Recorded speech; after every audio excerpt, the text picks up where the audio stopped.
அதாவது என்னடா இறமறை உட்கார்ந்து இருக்கிறீங்க?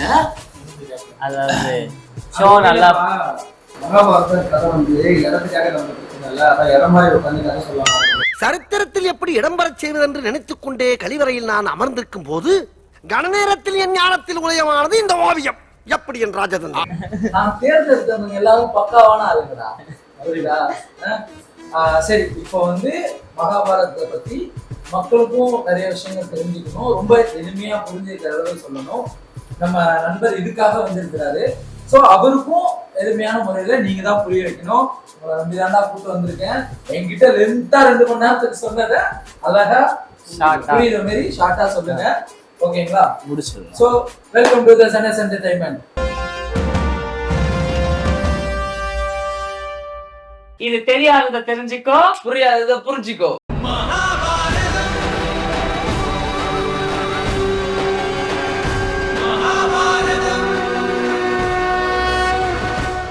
மகாபாரதம் அப்படின்ற ஒரு காவியத்தை பத்தி சொல்லுங்க.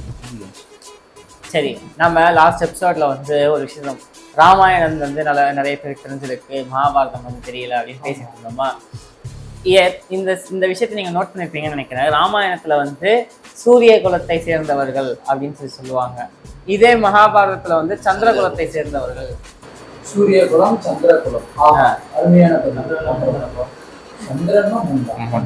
ஸோ அது ஏன் அப்படி சொல்றாங்க அப்படின்னா, அந்த குலம் வந்து உண்மையாவே தோற்றப்பட்டது வந்து அவங்களால தான். சூரியன்ல இருந்து தான் அந்த குலம் ஆரம்பிச்சிருக்கோம். இவங்களது சந்திரன்ல இருந்து தான் ஆரம்பிச்சிருக்கோம். ஆக்சுவலா வியாசர் எழுதின மகாபாரதம் எங்க இருந்து தொடங்குது அப்படின்னா சந்திரன் கிட்ட இருந்து தான் தொடங்குது. ஓகே, அப்படி கூட சொல்லலாம். ராமாயணம் காலையில நடக்கும், மகாபாரதம் நைட். அதுதான் நீங்க வந்து விஜய் டிவி மகாபாரதத்துல கூட நீங்க நோட் பண்ணிருந்தீங்கன்னா மேக்ஸிமம் நைட்டு போவாங்க. அப்படி இல்ல, மோஸ்ட் ஆஃப் த சீக்வன்ஸ் வந்து இது பண்றது எல்லாமே நைட்டா தான் இருக்கும்.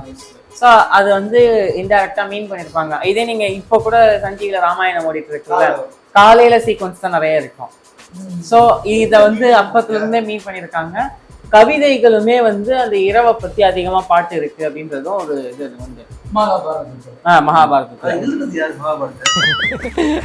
நீ ஸ்கூலுக்கே போனது இல்லையாடா? வியாச முனிவர் வியாசர் தான் எழுதியிருக்காரு. தமிழ வந்து வில்லிபுத்தூரார் எழுதியிருக்காரு. அதையே மாத்தி அவர் வந்து சமஸ்கிருதத்துல எழுதியிருக்காரு. அது 1,00,000 பாடல்கள் கொண்டது. தமிழ்ல வந்து 8000 பாடல்லே மொத்தமா முடிச்சிடுறாங்க. மொத்த மகாபாரதத்தையும் ஷார்ட்டா எழுதி. ஆமா, நாலடியார் திருக்குறள் ரெண்டே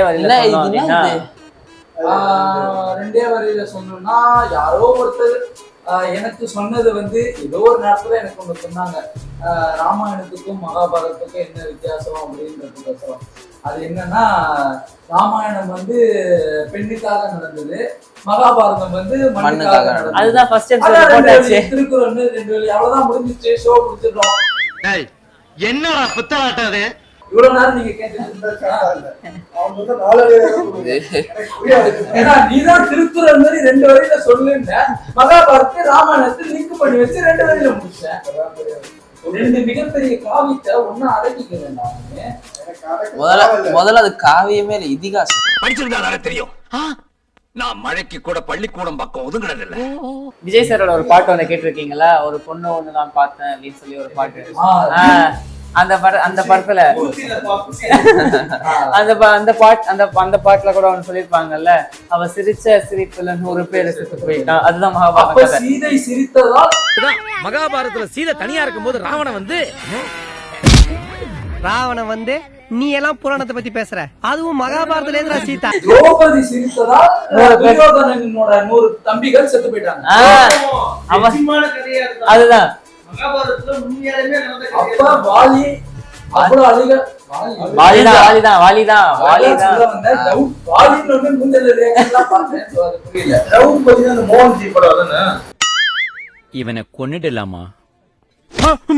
மகாபாரதம்ன்ற ஒரு விஷயம் வந்து எங்க இருந்து ஆரம்பிக்கப்பட்டது? எந்த, அதாவது ஒரு இப்போ எக்ஸாம்பிள் சொல்ல போனா ஒரு அவதாரம் ஒண்ணு முளைக்குதுன்னா அதுக்கு ஒரு காரணம் ஒண்ணு இருக்கு. இந்த கிளையில இருந்ததுனாலதான் இந்த அவதாரம் பெறுது அப்படின்றப்ப கிருஷ்ணன்ற அவதாரம் அப்படி ஒரு விஷயம் பிறக்கிறதுக்கு இந்த மகாபாரதத்துக்கும் கிருஷ்ணருக்கும் ஒரு லிங்க் ஒண்ணு இருக்கு. சோ ஆமா கண்டிப்பா லிங்க் இருக்கு. ஆமா இவன் என்னோட முட்டாளா இருப்பான் போல இருக்குங்க, நான் தேவலாம் போல இருக்கு. நானே இந்த அளவுக்கு லென்த் பண்ணி பேசுறேன். இது எப்ப புரிஞ்சு எப்ப தெரிஞ்சு. சரிங்க கல்கி ஆரம்பிங்க. கலக்கி இல்ல கல்கி, அது எனக்குள் உறங்கிக் கொண்டு இருக்கும் தியானத்தில் இருக்கும் ஒரு அவதாரம். அந்த அவதாரம் வெளியே வரும்போது நீ இப்படி எல்லாம் என் பக்கத்துல உட்கார முடியாது, சுட்டு பொசிக்கிடுவேன். நாங்கெல்லாம் கருணையோட பார்த்தா கற்பூரம் எரியும், கொடூரமா பார்த்தோம்னா குடிசை எரியும்டா. இப்போ இது ஒரு மன்னரால ஆரம்பிக்கப்பட்டது. சோ அந்த மன்னரோட பேர் சந்தனு மகாராஜா கிட்ட தான் கதை ஆரம்பிக்குது. வழக்கமா எல்லாமே இது பண்றது. சந்தனு மகாராஜா அஸ்தினாபுரத்துல அவர் அரியணையில அவரோட ஆட்சி காலம் பொற்காலம் மாதிரியே தான் நடந்துட்டு இருக்கு. ஓகேவா? அவருக்கு கங்கை ஒரு மனைவியா இருக்காங்க.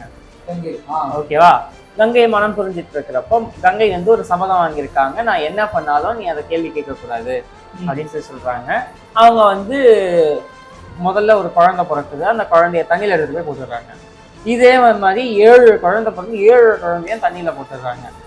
8ஆவதா குழந்தை பிறக்கிறப்போ இவர் போய் கேட்டுடுறாரு, இப்படி பிறக்கிற குழந்தையெல்லாம் தண்ணியில போட்டுட்டே இருந்தேன்னா நமக்குன்னு ஒரு வாரிசு இல்லாமலே போயிடும் அப்படின்னு சொல்றப்போ நீ என்ன கேள்வி கேட்டுட்ட அப்படின்னு சொல்லிட்டு இந்த குழந்தைய சந்தன மகாராஜா கொடுத்துட்டு அவங்க மறைஞ்சிடுறாங்க. மறைஞ்சிடுறாங்க.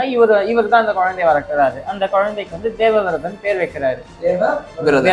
தேவவிரதன் கங்காதேவியோட 8வது குழந்தை. அவன் ஒரு சாபத்தின்படி பூமியில பிறக்கிறான். ஓகேவா? அது என்னன்றதெல்லாம் நம்ம பின்னாடி பார்ப்போம். இப்ப இவன் பிறக்கிறான். பிறந்துட்டு இவன் அப்பா கூட வளர்ந்துட்டு இருக்கான். அவன் பரசுராமரை குருவா ஏத்துக்கிட்டு பரசுராமர் கிட்ட எல்லா கல்வி பரசுராமர் நம்ம அவதாரங்களை பத்தி போட்ட எபிசோட்ல அது ஒரு அவதாரம். சோ அப்பேற்பட்ட ஒரு பரசுராமன்ற ஒரு அவதாரத்துக்கிட்ட சிஷ்யனா அந்த தேவவிரதர் கத்துக்கிறார். எல்லா விதமான கலையையும் கத்துக்கிறாரு. அவர் பரசுராமர் அவர்கிட்ட சிஷ்யனா எல்லாத்தையும் கத்துக்கிறாரு. ஸோ இப்படி எல்லாமே அவர் கத்துக்கிட்டு திரும்பவும் நாட்டுக்கு வர்றப்போ தன் தந்தை அந்த நாட்டுல ஒரு மீன்கார பெண்ணை காதலிக்கிறாரு. அவருக்கு அவளை கல்யாணம் பண்ணிக்கணும்னு ஆசை இருக்கு. இப்போ அவங்க கிட்ட போய் பேசுறப்போ, உனக்கு ஏற்கனவே ஒரு மகன் இருக்கான், அவன் தான் எப்படியும் அரியணைக்கு வருவான், அப்புறம் அவனோட வம்சாவழி தான் மீண்டும் மீண்டும் அரியணைக்கு வந்துகிட்டே இருப்பாங்க, என் மகளுக்கு பிறக்க போற பசங்க அரியணையில ஏறாமலே போயிடுவாங்க அப்படின்னு சொல்லி கேட்கறப்போ இந்த விஷயம் பீஷ்மர் காதுக்கு வருது. அப்பா சாரி தேவவிரதன் பேர் கொண்டவர் பீஷ்மர். பின்னாடி பீஷ்மர் ஆகிறாரு. ஏதோ மகாபாரதத்துல புது கேரக்டர் உருவாயிருக்கு போல இருக்கே. விஜய் டிவி காட்டாததை ஜெனஸ் என்டர்டைன்மெண்ட் காட்ட போகிறோம் என்று பெருமிதம் கொண்டு நினைத்துக் கொண்டிருந்தது. கடைசியில் பேர் உள்டாவாக ஆகிவிட்டது. ஓகே, கண்டினியூ பண்ணுங்க.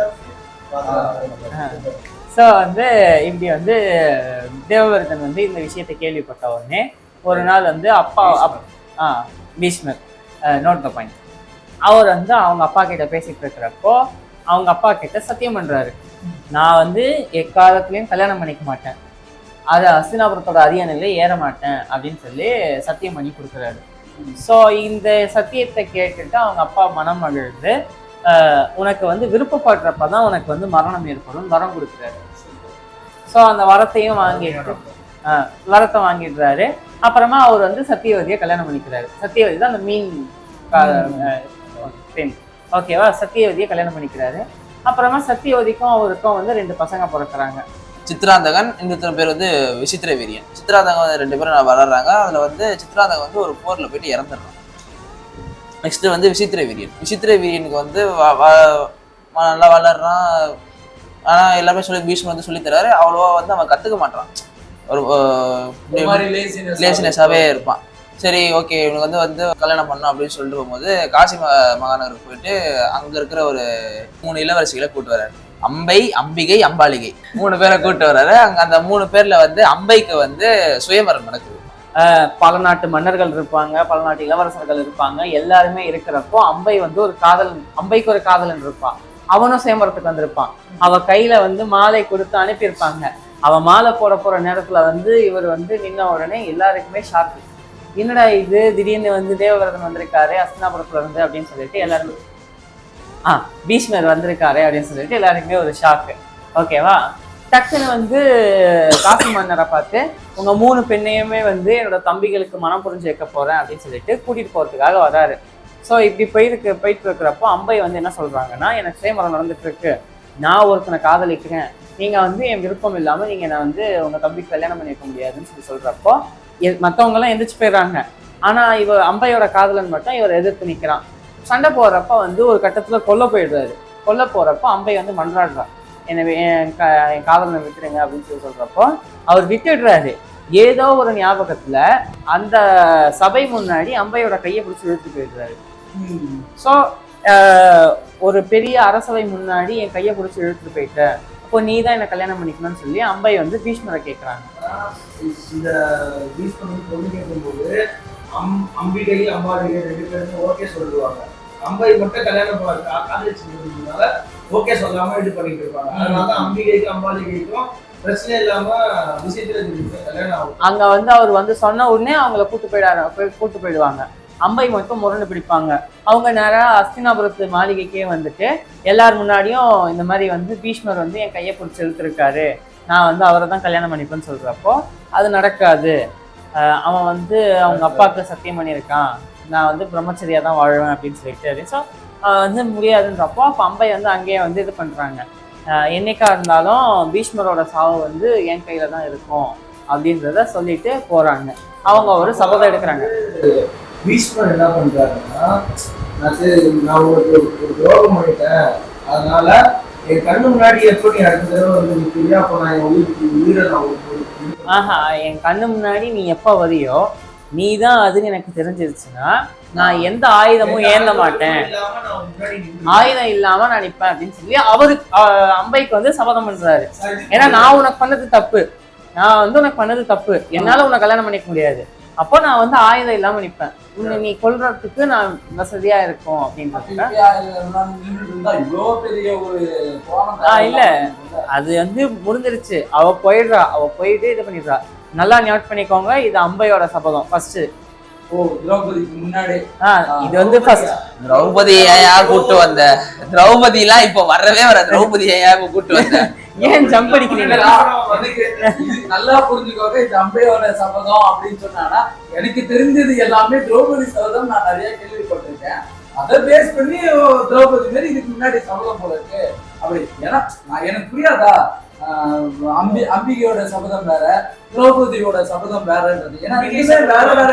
ஆமா, 2 பேரும் வேற வேற ஒரு கதைகள் தானே. அம்பிகை சபதம் இருக்கு. அம்பை சபதமா? அமுகு டுமுகள் அமால் டுமால்,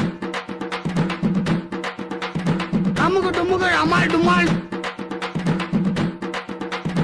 அமுகு டுமுகள் அமால் டுமால், அமுகு டுமுகள் அமால் டுமால், அமுகு டுமுகள் அமால் டுமால், அமுகு டுமுகள் அமால் டுமால், தலதா தலதா தலதா தலதா, அமுகு டுமுகள் அமுகு டுமுகள் அமுகு டுமுகள் அமுகு டுமுகள் அமால் டுமால்.